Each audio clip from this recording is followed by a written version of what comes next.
Oh, Hello, Ryan. hello. Hello. Hello, how are you, my Hello. friend? Yeah, I'm not bad. I might have a slight cough during this, so apologies if you can hear That's that. okay. No No worries. worries. I thought I'd start by introducing us because thank you very much for taking the time to come on to this podcast. As you'll see, we're all wearing balaclavas. We are the Balaclava brothers. Just to fill you in with a bit of a backstory, in 2020, we started a kind of podcast series where it was during lockdown, just sort of bringing various content creators on, Doctor Who ones, all different types of fandoms, and just kind of interviewing them and getting to know people. And it was a way of bringing people together, especially during the times when the only way people could communicate was on the internet. Um, uh, as as difficult as the internet can be, I'm very grateful for it that it did during those tough times bring a lot of people together. So we've had various people on over the years. We stopped for about a year due to university. That's how I met Reese and Ollie. But yeah, that's pretty much the series. Thank you for coming on. I've admired Six Sec. I've been watching Six Sec off and on for the last year and a half, I think. I know Ollie's an avid fan Yeah, as well. we'll get to that. But I'll go round. I'll start with Reese. I'll start with Reese. Yes, Reese, hello. introduce yourself. As Mark said, we all met. We're film graduates, so we know a bit about production and stuff like that, and that's sort of I think where we're all heading. Um, Big Doctor Who fans, obviously, goes without saying when we look like this. And yeah, not a lot to say really. Just here for the ride. Nice, nice. And Ollie. Hi.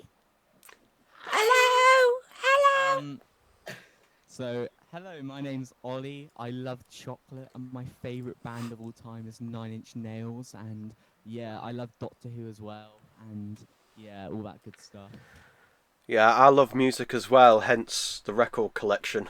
Oh wow, Oh, we'll nice. get into the audios in a second. I got a little Yeah. question about that. But Nice, Yeah. nice.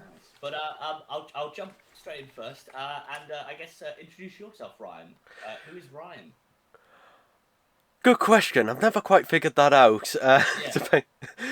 I mean, I've been making YouTube videos now since I think it's 23rd of April 2011 when I first started. Okay. I would have started earlier, but I didn't realise, it took me a while to realise you had to actually be 13 to start YouTube, so I sneakily started it when I was 12. Ooh, arrest me. Oh dear. But yeah, I've been doing that. I do film productions as well. I did film just like you guys, and as recently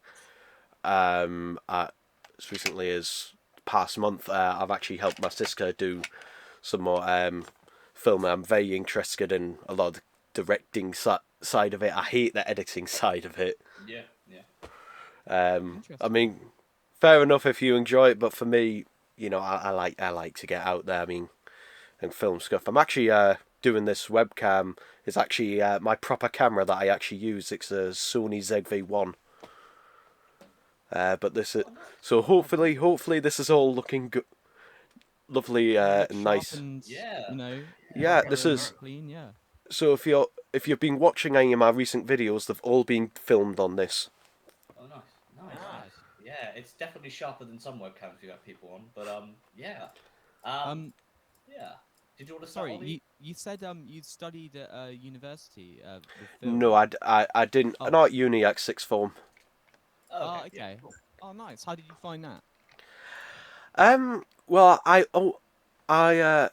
for some reason our sixth form was very weird, where you had to drop a subject after the first year, and unfortunately, I dropped film, and the reason was is in the first year you got to actually make your own 2 minute film, Mm. but for the second year it was just going to be 100% scripting, and also you had to make a script that covered all of these boundaries, and basically you didn't have any freedom whatsoever, and it was just going to be script writing, which for me, I don't do that.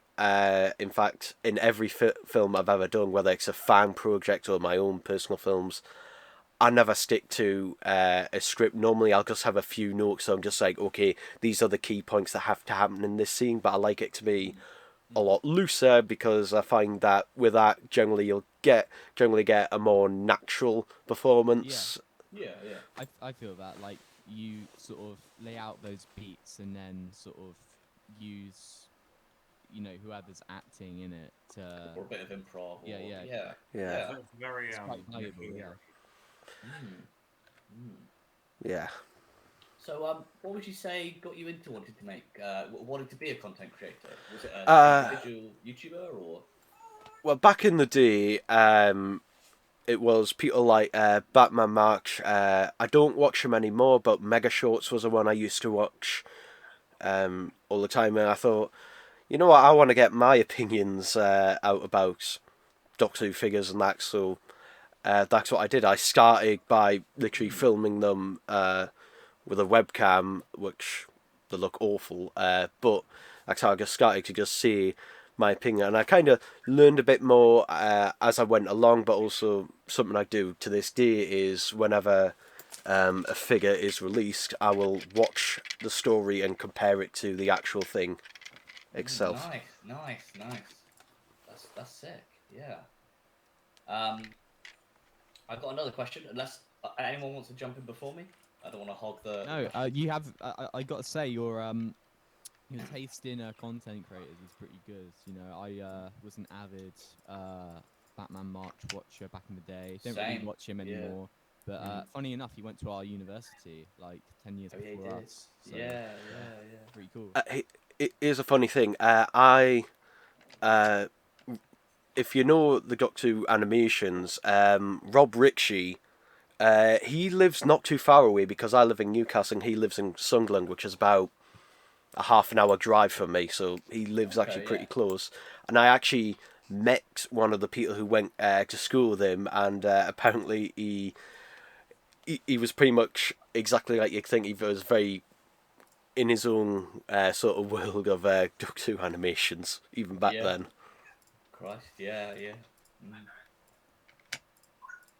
Mm. Where would you say the name Six Sec? Where did that come from?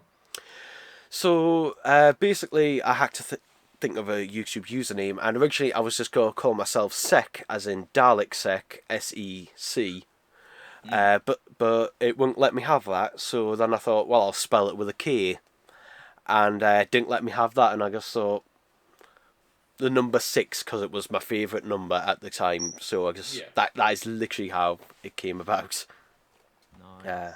Good Which is alliteration as well. Yeah. Which is why my Was it- icon is of Dalek Sec. Yeah. Awesome. Wow, that's crazy. You mentioned figure reviewing. How did you get into that? Was that from having them as a kid and growing up with them, or? Well, I didn't quite grow up with them because I didn't start seeing figure reviews until I was 9 or 10. Okay. Because it was in the days before that. Before then, I was just buying, the figures as was. But yeah, watching reviews on them, like I said, Batman Arch, Mega Shorts and stuff like that from back in the day. I thought, oh, I can say my own opinion on this. I always loved filming things and doing videos, and I thought, yeah, I can say things and maybe say something else to the table, bring something else to the table, and yeah, that's basically just how it continued. And I try to obviously now I can get a lot more. Most of the releases I want, I can just buy them. Back then, I was very lucky because it was basically any money I'd saved up for birthdays or Christmas. Yeah. But yeah, now I just go out and search for them like a madman. I could definitely relate. I have been collecting character option Doctor Who figures. I'm quite new to it. I'm still, was it the last 2 years? I think it was something I started doing during lockdown. But yeah, I'm sure you can relate. There's nothing more disappointing than going B&M and they're sold out or they're not there yet or, Well, speaking of B&M, every single staff member in my local B&M knows who I am. Okay. To the point where I had 6 staff members crowd around me yesterday, literally saying, "Oh, we can order." They literally so to anyone who lives in my area, the B&M is actually ordering another 2 boxes of Dalek Sex and it was just on the precaution of just in case I wanted more. Wow. I think I'm going to move to Wow. Newcastle then. Damn, you've got some connections there. That's good. Six set Yeah. mafia. Damn. Yeah. Yeah, yeah, yeah. No, I know a lot of new ones have just come out, but I am yet to find any. But fingers crossed, Thursday we shall see. We shall see. I found them. I found them. I know. Yeah. Ollie, you had a question. I thought I'd jump to you next. I think he's standing up. Probably have another swig of coffee as he does.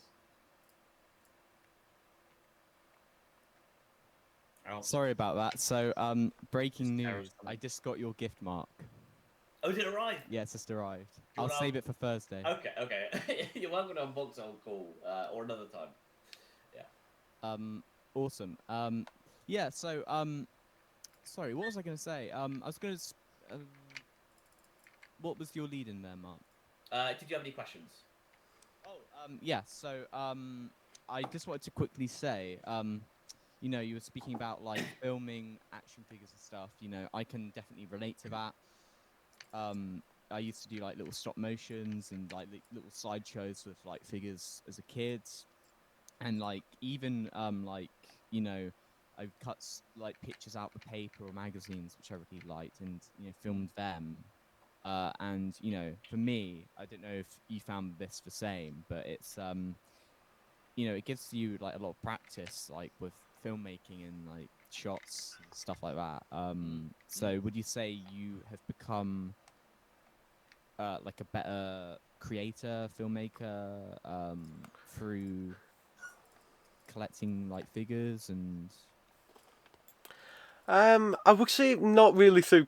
I mean, collecting figures will not make you a better filmmaker. But something that did is actually when I did my 6 Second Adventures fan film type series, when I actually went out and made my own little fan films.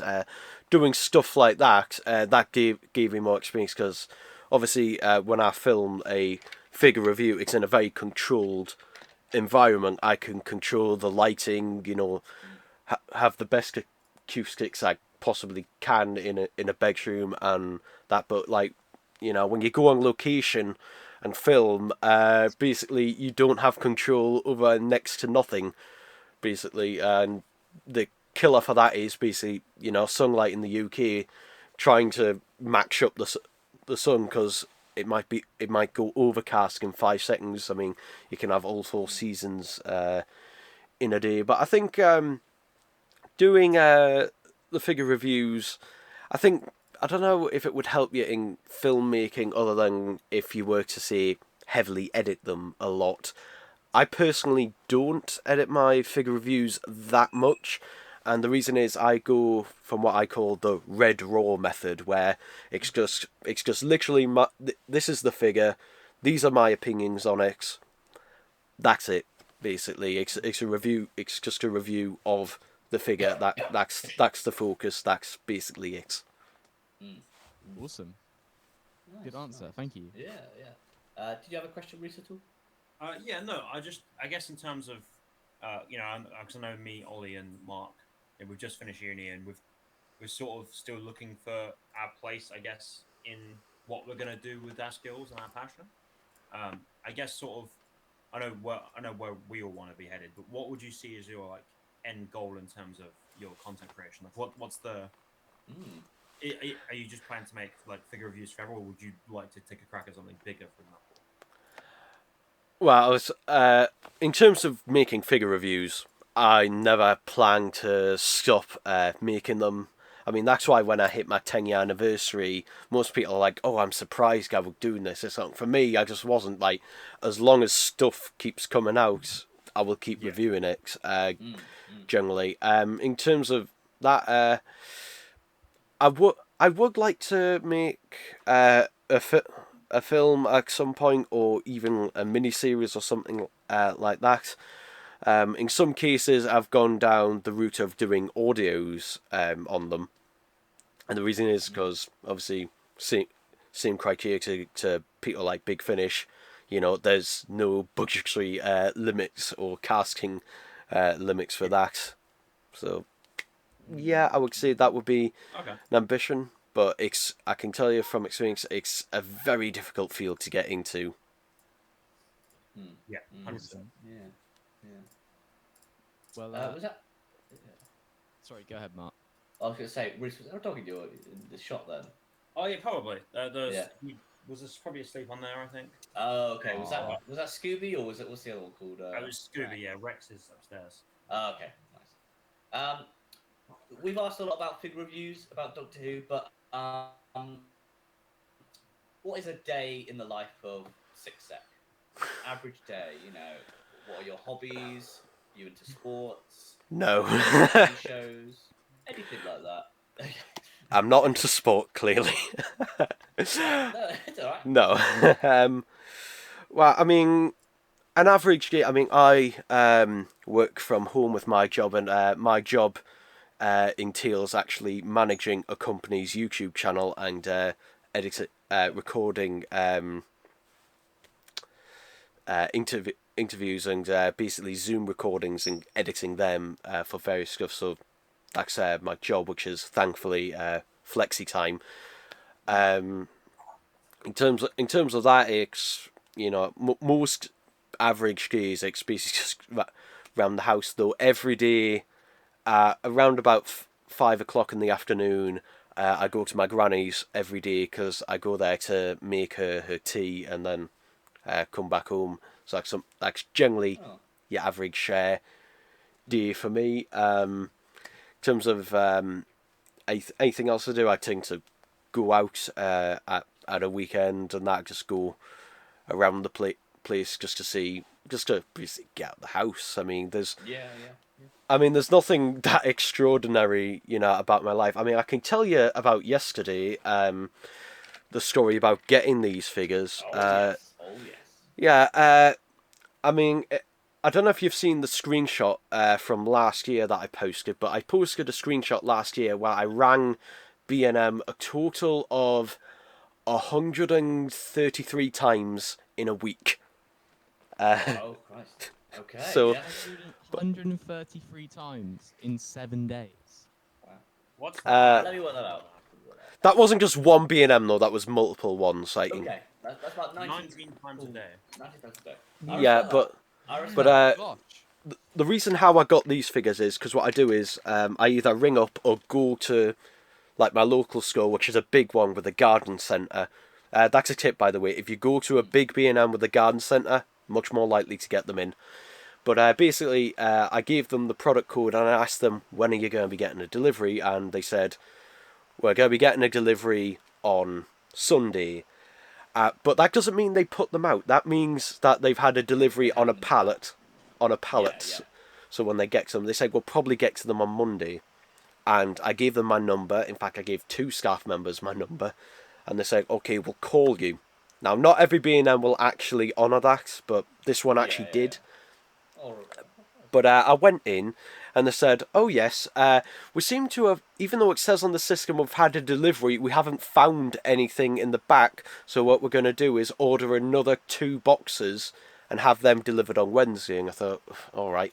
I checked a different B&M, rang them, and the woman said, oh no, we haven't got any. And she said, wait. And they were literally putting them out as I was talking to her on the phone. So I got her to reserve them and I raced over there as quick as I could, got them. I then came back, filmed the review. I then got a call from the first B&M that said, actually, we've just found a box in the back of the new sex, and it was this box. This is an actual B&M box. wow. Yeah, and I have a friend who lives in Scotland, and last year Scotland was terrible at getting the sets, so what I do now is I just buy them for him. So I said, okay, can I reserve a couple of each, the Dalek sets, because I'm not buying the 3-packs until they go down, because they will go down in price, inevitably. Always vote with your wallet. But I went there and bought them as well and came back. So that was quite an eventful day, and I was absolutely knackered by the end of it. But it meant I was able to get Daleks for myself, and I also got some Daleks for my friends who I'm going to send off. Amazing. Yeah. This is, I guess, is more of a personal question, but with Doctor Who figures, from what I've watched over the last 2 years, especially because I was very much late to the collection, so I started looking for ones that were released a long time ago, that were more expensive, and a lot of figure bidding on eBay and so on. Uh, the sets have sort of kind of gone downhill, or maybe that's me being harsh. What do you see the future for Doctor Who character option sets?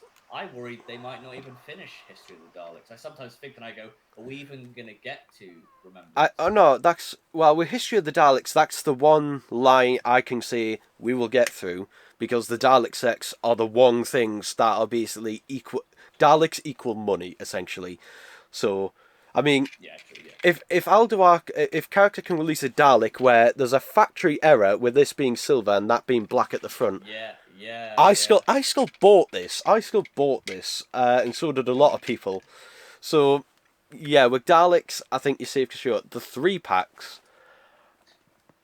Now, the 3-packs I can confirm have been declining in sales. Basically, Yeah. I know this for a fact because I've asked B&M staff about it, and they're saying that basically they just try. For example, my B&M still has the Earthshock sets from last year reduced to a £5. They're still there. It's a good deal. Wow. Bad, yeah. I still don't know how Al-Jawad decided I'm going to release an Earthshock set with no Cybermen, but okay. Oh, yeah. But with those, just it's just so many little things. It's so many little things like the 10th Doctor not having pink striped. That was nothing to do with budget or anything like that.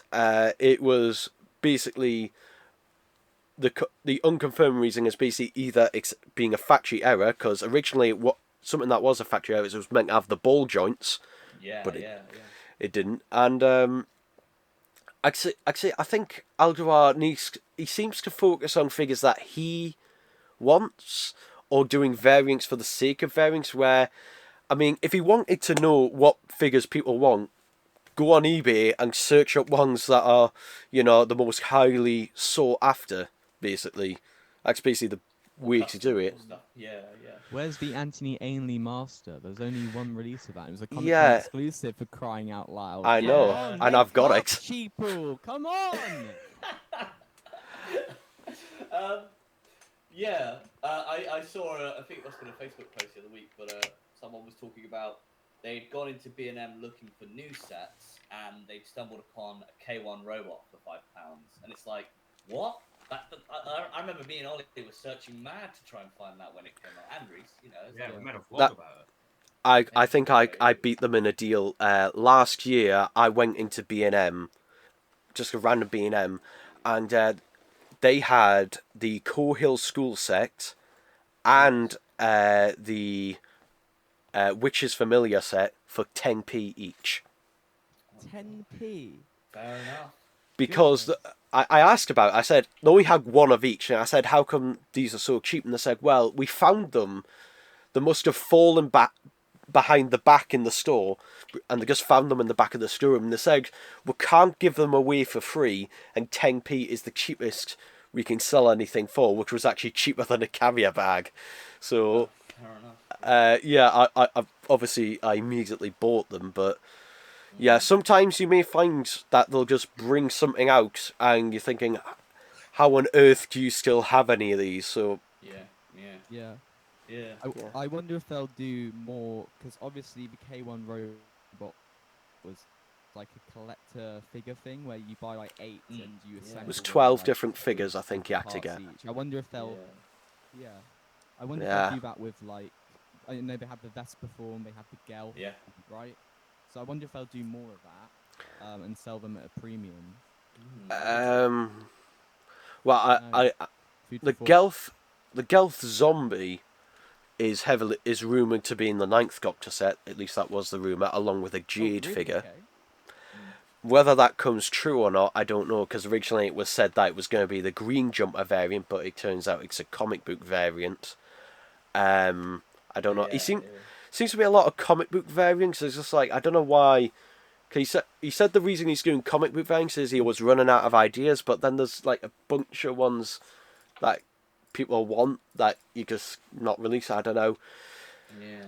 I think with that, I think for character, like, you need to think more of a business strategy, because the budget for this year's sets went down, which is hence why we've got this bubble style packaging. This was purely to save money, not to be environmentally friendly. It was purely to save money, because otherwise the Dalek sets were gonna go up in price. I mean, they have, but thankfully they're the same price as the 3-packs. Yeah. So Wasn't there a statistic, Mark, about there was like I remember you saying was it early, like the beginning of this year, it was like one of the sets, like the Silurian one, like they only made so much, and like you could probably calculate how much money they made from I remember it, or I remember something working like out. It said how many they'd sold, and then like, well, if they're this price, you just times it. And I can't remember what it was, but yeah, I won't touch on the figures for too much because we do have other questions. But yeah. I'll, They're I'm still pretty available, those sure... Silurians. They're still available. Are they? Fair enough, I might They were still available. I don't know about this second precisely, but that one did seem to sell as well as like the TARDIS ones, which went pretty quick. So yeah, it's like yeah, like it's very rare for us to see like new head sculpts or stuff like that. Like we know that the Axon body was used for so many different things, you know. that Axon man. Yeah, and that to me screams they're running out of money or budget or both, or I don't know. You know. I mean, I would say the classic Dalek is probably the most successful sculpt that they've ever done, because it's being reused for everything. Yeah. Did Ollie or Reese have a question before I jump into my next one? I do actually. I want to touch on your other passion, sort of stepping away from the figures for a moment here. You panned your camera earlier to show off your really extensive, there we go, vinyl and tape collection there. Very impressive, I have to say. Very impressive. The tapes are... Where is it? Where's my hand? There they are, next to the Daleks. Oh, nice. That's awesome. Yeah, I wanted to talk to you about... sorry, do you prefer Six Sec or Ryan or... Whatever. Okay, so Ryan, I was just wondering, 'cause I remember when I first discovered you, it was through Mark, obviously, because he's very ingrained with the community. And one of the first ever videos I watched of yours was you had like a cassette, like a really old cassette, which obviously like time had forgotten about. You know, there was no like digital release of it, and you were sort of taking it upon yourself to, you know, digitally make restore it, yeah, and restore it, and that as well. And you did that through Audacity. And you know, I'd really love to hear your insight on that process. But I was wondering, I remember seeing in the corner of the Audacity project, the sample rate was 44.1. Yes. Instead of 48. I was just wondering why was that? Basically, it's to do with the limitations of a cassette. Basically, basically, if I was doing that, basically when you're digitizing stuff, you want to basically try and match it to the source that you're digitizing, because then if you want to do restoration, you're then gonna obviously be upscaling the audio and stuff like that. So it's better to basically start at the same bar and then go up, rather than already already starting at a higher bar and then you can't really match it. It's the easiest way I can see it. Yeah. But isn't that like compressing it from like the get-go, so there will be information loss either way? No, not with a cassette. If I was doing something else, then yes. Is it just different with analog stuff? Yeah, basically that is basically the maximum really a cassette can handle. Basically. Okay. 44. Okay, for the sample rate. Okay. Yeah, I mean it kind of depends. If I had a metal cassette, then I would do it at the full thing. But with most of these, they were very bottom of the barrel ones. Okay. But in terms of the restoration process, as you said before, that started because a friend of mine found short snippets of Dalek Dalek and K9 audio that someone had just like recorded back in probably the 80s there, and they wanted me to restore it, which I did. And then later on, someone found actual cassettes of the audio, there. But unfortunately, because of that, I asked, can I borrow them just to digitize them? I'll do it all for you. He said no, and what he did is he bought a really cheap and nasty one off Amazon.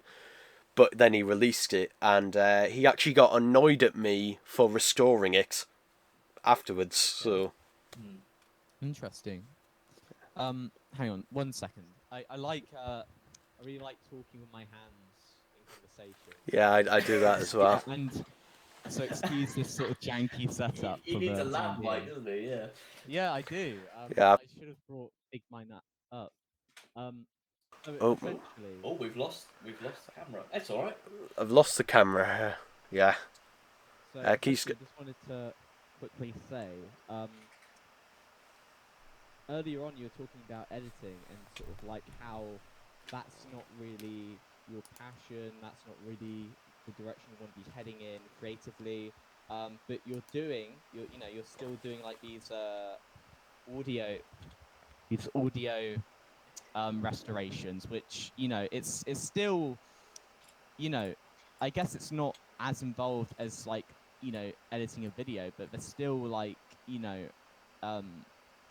effects, and there's a process to that. So I was just wondering how, you say you don't like editing, but you really enjoy sort of doing this line of I don't enjoy audio. it. I don't enjoy it. Oh, you don't? Okay. No.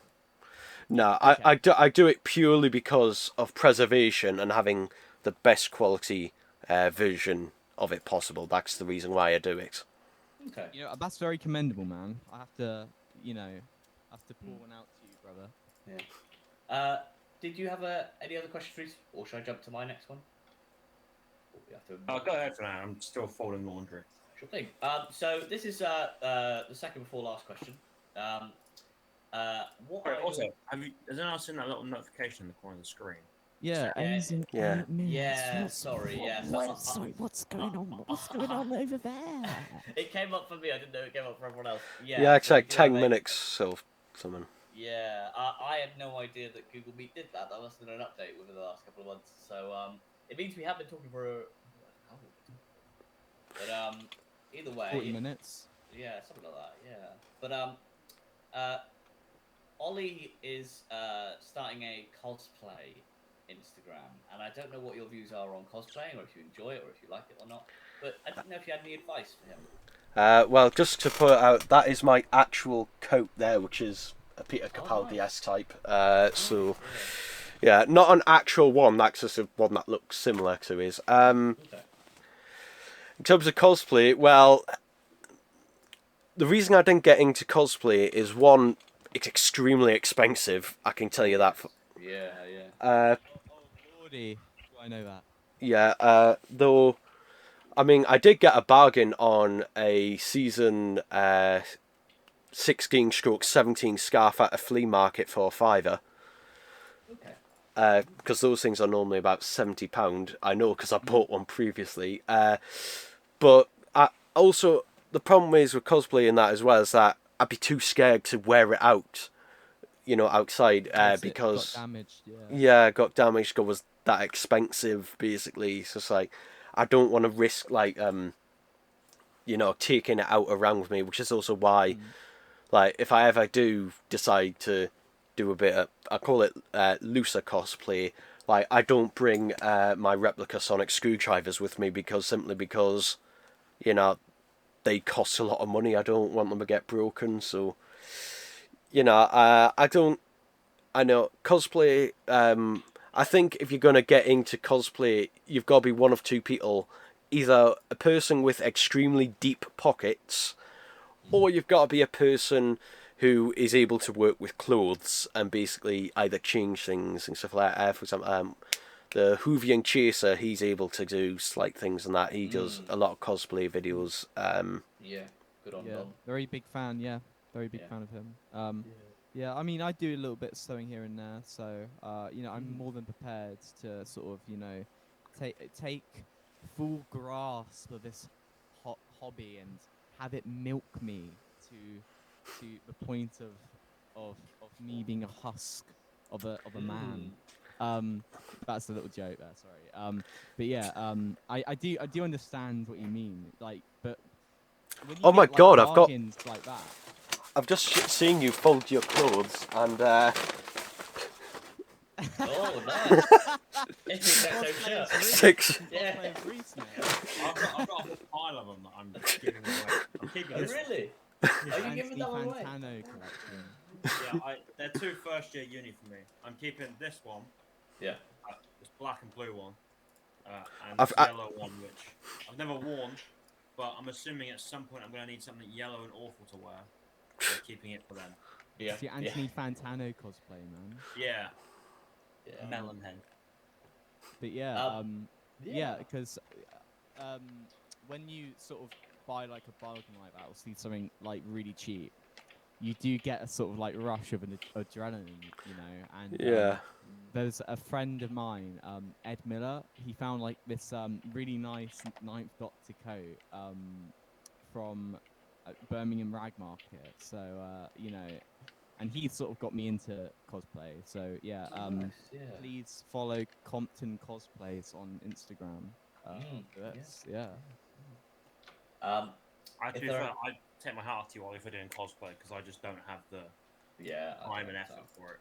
I mean, I Yeah. kind of Yeah. half cosplay with what I wear, you know, and that's enough for me, quite frankly. Mm. Nice. Just before we get to my last question, if there are any other questions, fire away now. If not, this is a question we normally ask everyone right at the end. I think it's a good closing question. With the stuff you're doing on your YouTube channel and in your day-to-day life, where would you like to see yourself in 10 years' time? Oh, this is the question you have to answer every job interview. Yeah, well, yeah. I mean, the truthful answer is I don't know. I know that my channel will never get monetized again. Simply because you've got to make kid-friendly content, but not for kids. Oh, okay. Yeah, it's a really weird criteria that they have. They want kids content, but you're not allowed to advertise to kids. So they want it to be kid friendly, whereas not actually making it for kids. And me, yeah, that's not gonna happen. That's not gonna happen with me. But I'll just continue going on. Basically, I try to slowly like improve my videos as I go. Like the equipment I use and that, and generally I. Like, for example, when I reviewed the B&M sex, I knew everything I was going to say immediately. I don't write down notes or anything like that, but I just, basically, I think, like, since, from the time that they're announced and by the time people actually get to go and get them, there's, you know, I can basically look over them completely, and sometimes my opinion may change when actually having them in hand, but most of the time, you know, I've made up my mind about them beforehand. Okay. Mm. Nice.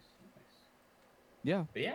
Well, it's been a pleasure chatting with you, Yeah. Ryan. Yeah. And you know, you know, to sort of touch on something you were saying there, you know, sort of slowly improving your content over time. You know, I do really commend that. Seriously, because I know some people like hack fraud Luke Newman deletes his old videos. You know, you want to show your improvement over time. You know, warts and all. You want to show your, you know, where you came from and Your where you are progression. now and how Yeah, good yeah, you've gotten. yeah, You know. yeah, So yeah. you know, amen to you, man. Honestly, Yeah. right on. Anyway, Yeah. no worries, Ryan. Thank you for coming on. If we ever do one of these again, we'll be sure to pop you a message. Yeah. Yeah, will this be released? It's not recorded. No, it's weird that we do like a podcast that we don't record unless people want it recorded. Yeah, just to let you know, Yeah. I have actually recorded it. Oh, Oh, cool. Even fair if it enough, was yeah. just for my own library, but Yeah, I don't yeah, know. be my guest. Would you mind if I did release it? Would Yeah. Go ahead, Well, yeah. Anyone object? Nah. I hereby give you permission. all right? It'd be my pleasure to be on the Six Sec channel. Will this go on the 6 second? Wow, that's even Yeah. better. Oh yeah. If you want to send me any links and that, I can. Hopefully, they've sent me links, and there'll be links below to all these people. So, thank you very much. You definitely link Compton Cosplays, which is Ollie's Instagram. And